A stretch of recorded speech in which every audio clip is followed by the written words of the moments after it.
Hello, welcome to the biometrics classes, students. Today in the series of MCQs, which is based on concept, the third topic we have selected today is transportation in plants and animals. These questions are conceptual and very important, so you have to study and listen carefully. So coming to the topic, the first question, which of the following has cytoplasm but no nucleus? First option is sieve tube, second tracheids, C companion cells, and D xylem vessel. You know that sieve tube cells and companion cells are the part of phloem and which helps in the transportation of food and hormones, plant hormones. On the other hand, xylem vessel and tracheids are the part of xylem which helps in the transportation of water and minerals. So without nucleus you have studied, आपने पढ़ा है कि sieve tube cells जो होती हैं younger stage में उनमें nucleus होता है, लेकिन जब वो मैच्योर हो जाती हैं तो उनमें न्यूक्लियस जो है वो डिस्ट्रॉय हो जाता है और उसको असिस्ट करने के लिए, हेल्प करने के लिए वहाँ पर कंपेनियन सेल्स होती हैं. तो यहाँ पर अकॉर्डिंग टू द कंसेप्ट आपका आंसर क्या हो जाएगा? Sieve tube. यानी सीव ट्यूब जो है उसमें न्यूक्लियस नहीं होता है, केवल साइटोप्लाज्म होता है at maturity. Okay. Then second question, which of the following occurs by utilizing ATP in a plant. ATP, जब कोई प्रोसेस ATP यानी एनर्जी को कंज्यूम करता है, यूज़ करता है, तो वो एक्टिव ट्रांसपोर्ट होता है. तो आपने पढ़ा है कि प्लांट्स में जो है, लीव्स में during the process of photosynthesis glucose बनता है. ठीक है, उसका ट्रांसपोर्टेशन पूरे बॉडी में, प्लांट बॉडी में बायडायरेक्शनल फ्लो के थ्रू होता है और वहाँ पर ग्लूकोज को फ्लोएम तक ले जाने में वहाँ पर जो है एनर्जी कंज्यूम होती है लीव्स के द्वारा, तो वो एक्टिव ट्रांसपोर्ट हो जाता है. So according to the concept, first option is A transport of food, B transport of water minerals, C transport of oxygen, all of the above. So according to the concept the correct answer will be transport of food. Transport of food in plants is also known as translocation, which is an active transport. Now moving to the third question, the blood vessel which carries oxygenated blood from the lungs to the heart during the cardiac cycle. Human blood circulatory system में आपने पढ़ा है कि lungs जो है oxygenated blood को heart में left part की ओर ले जाती है. तो उसमें कौन सा ब्लड वेसल है जो ये करता है? तो आपने पढ़ा है, ऑप्शंस को पहले देख लें. ऑप्शंस में मेन आर्टरी ए दे रहा है, B pulmonary artery, C main vein and D pulmonary vein दे रहा है. ठीक है, तो मेन आर्टरी तो आप पढ़े हैं, आपने पढ़ा है कि ऑक्सीजनेटेड ब्लड को ले जाता है. ठीक है, मेन वेन डीऑक्सीजनेटेड ब्लड को ले जाएगा. ठीक है, फिर आपका जो है पल्मोनरी आर्टरी एक सिंगल आर्टरी है जो कि डीऑक्सीजनेटेड ब्लड को ले जाता है. तो बच क्या गया आपका? सही ऑप्शन क्या होगा? Pulmonary vein. ये वेन होते हुए भी एक सिंगल जो है वेन है जो कि ऑक्सीजनेटेड ब्लड को कैरी करता है. ठीक है, जो कि लंग्स से हार्ट की ओर पल्मोनरी वेन ऑक्सीजनेटेड ब्लड को कैरी करता है. ठीक है, इंपॉर्टेंट क्वेश्चन है. Now moving to the fourth question, the instrument for measuring blood pressure is called. First option is sphygmomanometer, second option is barometer, third is manometer, and fourth is potentiometer. The correct answer will be sphygmomanometer. ठीक है, इसके द्वारा doctors जो है blood pressure को, patient के blood pressure को measure करते हैं. ठीक है, फिर आपने एक पढ़ा होगा स्टेथोस्कोप भी पढ़ा होगा इसमें. ठीक है, ये हार्ट बीट को जो है वो मेज़र करता है. ठीक है, working of heart. Now moving to the fifth question, the excretory unit in the human excretory system is called. ठीक है, A option neuron, B nephridia, C nephron, D kidneyon. The correct answer will be nephron. The working unit of human excretory system is nephron. आपने पढ़ा है कि human beings में 2 kidneys होती हैं और दोनों में मिलियंस ऑफ जो है फिल्टरिंग यूनिट्स प्रेजेंट होती हैं. Working unit that is called nephron. Now moving to the sixth question, the human substance which is not absorbed in a blood capillaries surrounding the tubule of a nephron is mainly. ठीक है, तो आपने पढ़ा है कि nephron में after ultra filtration reabsorption जो है होता है. ठीक है, अल्ट्रा फिल्ट्रेशन में क्या होता है कि जो भी फाइन पार्टिकल्स हैं along with water and urea वो भी फिल्टर्ड होकर जो है ये आपका वुमेन्स कैप्सूल है. ठीक है, और यहाँ से जो है इसमें कनेक्ट करता है ट्यूबुल. ठीक है, यहाँ पे ग्लोमेरुलस है, आपने पढ़ा है. ठीक है, फिर जो है यहाँ पर ये इस तरह से ब्लड कैपिलरीज जो है उसको कवर किए हुए रहती हैं अराउंड द ट्यूबुल. ये वुमेन्स कैप्सूल है, ये आपका ट्यूबुलर पार्ट है. ठीक है, तो यहाँ पर अल्ट्रा फिल्ट्रेशन हो जाता है. तो इसमें जो यूज़फुल चीज़ें हैं वो भी इस ट्यूबुल में आ जाती हैं, जो कि ब्लड का कंपोजिशन उससे बिगड़ जाता है। तो उसका वापस क्या होता है, ब्लड कैपिलरीज के द्वारा रीअब्जॉर्प्शन होता है। तो रीअब्जॉर्प्शंस में एमिनो एसिड जो है इसका भी होता है, ग्लूकोज का भी होता है, ठीक है, वाटर का भी होता है, सॉल्ट्स का भी होता है, लेकिन होता किसका नहीं है, यूरिया का नहीं होता है। तो according to the question not absorb, ठीक है, नॉट एब्जॉर्ब क्वेश्चन पूछ रहा है, तो that will, so the answer will be answer C, the urea, ठीक है, जो कि फर्दर यूरिन का फॉर्मेशन करेगा। Now moving to the seventh question. The excretory organ in an earthworm are nephridia, nephrons, C. raphids, D. ureters. ठीक है, तो इस केस में आंसर क्या होगा, नेफ्रीडिया एक्सक्रीटरी ऑर्गन है अर्थवॉर्म में। Now question number 8. An animal having double circulation in A 3 chambered heart, ठीक है, ये भी अच्छा क्वेश्चन है आपका। इसमें फर्स्ट ऑप्शन ए क्या है, फिश, बी क्या है, स्नेक, फिश हो गया पीसेस के ग्रुप से, स्नेक हो गया रेप्टाइल के ग्रुप से, ठीक है, फिर ये मैमल के ग्रुप से आ गया और ये बर्ड हो गया, ठीक है। तो इस केस में आपने पढ़ा है कि फिश में 2 चैम्बर्ड हार्ट होता है। 3 चैम्बर्ड हार्ट इस ऑप्शन में किसके पास होता है, स्नेक में होता है, जो कि एक रेप्टाइल है, ठीक है। तो रेप्टाइल में आपका 3 चैम्बर्ड हार्ट है, लेकिन सर्कुलेशन क्या है, डबल सर्कुलेशन है, जबकि फिश में क्या है, सिंगल सर्कुलेशन होता है, ठीक है। तो आंसर हो जाएगा इसमें snake. Which blood vessel doesn't carry any carbon dioxide, ठीक है, कार्बन डाइऑक्साइड नहीं होता है।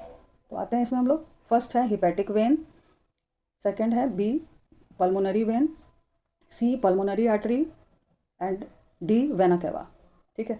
तो इसमें क्या कह रहा है क्वेश्चन आपका, इसमें कह रहा है डजेंट कैरी कार्बन डाइऑक्साइड, तो इसमें आंसर क्या हो जाएगा आपका पल्मोनरी वेन। अभी आपने क्वेश्चन में पढ़ा था कि पल्मोनरी वेन एक सिंगल वेन है जो कि प्योर ब्लड को कैरी करता है, यानी उसमें डजेंट कैरी यानी carbon dioxide, it carries oxygenated blood. बाकी जो वेन्स हैं, इवन ये भी आप क्लियर कर लीजिए, एक पल्मोनरी आर्टरी एक सिंगल आर्टरी है, वैसे आर्टरी प्योर ब्लड कैरी करती है, लेकिन पल्मोनरी आर्टरी जो है वो एक सिंगल आर्टरी है जो कि इम्प्योर जो है डीऑक्सीजनेटेड ब्लड को फ्रॉम राइट जो है पार्ट ऑफ द हार्ट वो वापस लंग्स में प्यूरिफिकेशन के लिए ले जाती है, ठीक है। ये दोनों एक्सेप्शनल है, इसको आप पढ़ेंगे, ठीक है।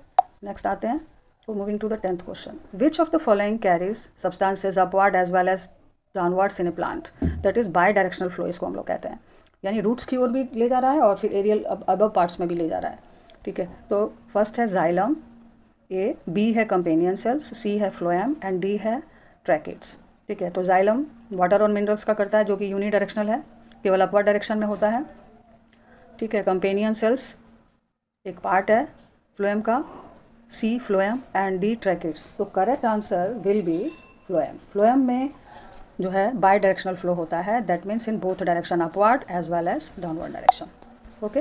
Now moving to the 11th question. If a patient is put on dialysis, ठीक है, he is most likely suffering from a severe element of the first A circulatory system, B respiratory system, C excretory system, D digestive system, ठीक है। तो जब dialysis पे जब kidney काम नहीं करती है तो वैसे पर्सन्स को जो है डायलिसिस पे रखा जाता है, जिससे कि उसका ब्लड प्यूरिफाई किया जा सके। जो काम किडनी कर रही है नेफ्रॉन के थ्रू, उसको एक मशीन के द्वारा किया जाता है, डायलाइजिंग मशीन होती है। तो यहाँ पर क्या हो जाएगा आपका एक्सक्रीटरी सिस्टम उसका, यानी किडनी काम नहीं कर रही है इसलिए उसको डायलिसिस पे रखा गया है। Now moving to the 12th question, a blood vessel which carries blood back to the heart is, ठीक है, यानी कि बैक टू द हार्ट यानी बॉडी सेल्स से हार्ट की ओर ले जा रही है, दैट इज डीऑक्सीजनेटेड ब्लड होगा, ठीक है, इम्प्योर ब्लड होगा। तो पहला है आपका आर्टरी, आर्टरी प्योर ब्लड को ले जाती है, वेन इम्प्योर ब्लड को ले जाती है, सी कैपिलरी ये कनेक्ट करती है आर्टरी और वेन को, फिर डी आपका प्लेटलेट है। तो सही आंसर जो है क्या होगा, वेन, बी होगा। वेन जो है डीऑक्सीजनेटेड इम्प्योर ब्लड को from body parts to the heart जो है वो बैक ले जाती है, फिर से ले जाती है, ठीक है। नेक्स्ट है 13th question, blood is pumped from the heart to the entire body, ठीक है, बाय द, ठीक है। तो इसमें आपका फर्स्ट ए ऑप्शन है लंग्स, बी है वेंट्रिकल्स, सी है आर्टरिया एंड डी है नर्व्स। तो आपने पढ़ा है कि ह्यूमन हार्ट में ये जो पार्ट है लोअर पार्ट, ठीक है, ये जो पार्ट है ये जो वेंट्रिकल्स है ये जब कॉन्ट्रैक्ट करता है during the contraction phase blood is pushed, ठीक है। तो ब्लड जो है पुस्ट हो जाता है एओर्टा में, वो फाइनली जाकर पूरे बॉडी में वो सर्कुलेट करता है, ठीक है। तो blood is pumped from the heart to the entire body by ventricles during the contraction phase, यानी ये पार्ट जब आपका कॉन्ट्रैक्ट करेगा तो ब्लड आगे की ओर पंप होगा, ठीक है। Next question 14, which prevents the back flow of blood inside the heart during contraction, यानी हार्ट में वो कौन से पार्ट्स हैं जो कि बैकवर्ड फ्लो को रोकते हैं। तो आपने अगेन पढ़ा है हार्ट में वॉल्व्स प्रेजेंट होती हैं इस तरह से, अगर हार्ट है, ठीक है, हार्ट है तो वॉल्व्स जो है प्रेजेंट होती हैं, जो कि ये अगर लेफ्ट है ये राइट है, ठीक है। तो अपर पार्ट से लोअर पार्ट में आ रहा है, यानी यहाँ पे एक वॉल्व होती है, V1 वॉल्व होती है यहाँ पर, ठीक है, यहाँ पर V2 वॉल्व होती है, ठीक है, फिर फर्दर यहाँ पे भी होती हैं, ठीक है, सेमिल्यूनर वॉल्व्स होती हैं। तो इस तरह से वॉल्व्स आप पढ़ लेंगे कि वॉल्व्स जो होती हैं वो बैकवर्ड फ्लो ऑफ जो है ब्लड को वो यानी प्योर और इम्प्योर ब्लड अपने अपने डायरेक्शन में फ्लो करे, वो डिस्टर्ब ना हो, तो इसके लिए वहाँ पर वाल्व्स प्रेजेंट होती हैं बैकवर्ड फ्लो ऑफ ब्लड को रोकने के लिए, ठीक है। Now moving to the 15th question, it is very important question है, which of the following is the correct path taken by urine in our body, ठीक है, यानी यूरिनरी सिस्टम में, एक्सक्रीटरी सिस्टम में कौन सा सही पाथवे है, ठीक है। तो आपने क्या पढ़ा है, किडनी कनेक्टेड होती है, ठीक है, अगर देखा जाए तो किडनीज जो होती हैं उसमें से यूरेटर निकलता है, ठीक है, यूरेटर यहाँ पर यूरिनरी ब्लैडर है और फिर ये यूरिथ्रा है, तो ये आपका किडनी है, ये आपका यूरेटर है, ठीक है, यहाँ पर एक बैग लाइक स्ट्रक्चर है, ये आपका यूरिनरी ब्लैडर है और फिर ये यूरिथ्रा है, ठीक है, किडनी यूरेटर यूरेथ्रा ब्लैडर, यहाँ फिर सीक्वेंस सही नहीं है, बी में kidney bladder, this is wrong, ठीक है, C kidney ureter bladder urethra, ठीक है, किडनी यूरेटर ब्लैडर यूरेथ्रा, ठीक है, and D bladder kidney ureter urethra. So the correct answer is C, ठीक है। पाथवे क्या है, पहले किडनी है, यूरेटर है, यूरिनरी ब्लैडर है और फिर जो पैसेज है, ठीक है, यूरिनेशन का, दैट इज यूरेथ्रा, ठीक है। तो ये 15th क्वेश्चन था आपका। लास्ट क्वेश्चन जो है कंसेप्चुअल, इसको ध्यान से देखेंगे। आपने पढ़ा है कि ह्यूमन बॉडी में ट्रांसपोर्टेशन के लिए ब्लड सर्कुलेटरी सिस्टम और लिम्फेटिक सिस्टम होता है, ठीक है, ये हिंट समझ लीजिए, इसको क्वेश्चन को पढ़ते हैं हम लोग। लिक्विड एक्स, ठीक है, लिक्विड क्या है आपका, एक्स है, यहाँ पर आ गया, ऑफ कलर वाई, कलर क्या है उसका, वाई है। दो क्वेश्चन पूछा है, circulates in the human body only in one direction, यानी यूनी डायरेक्शनल फ्लो होगा उसका, कहाँ से, from body tissues to the heart, ठीक है।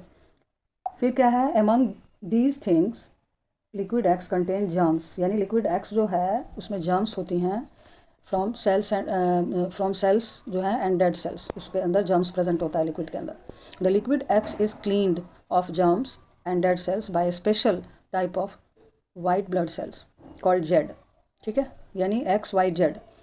जो लिक्विड एक्स है वो क्लीन होता है बीच बीच में सिस्टम में एक वाइट ब्लड सेल्स के द्वारा, special type of white blood cells Z के द्वारा।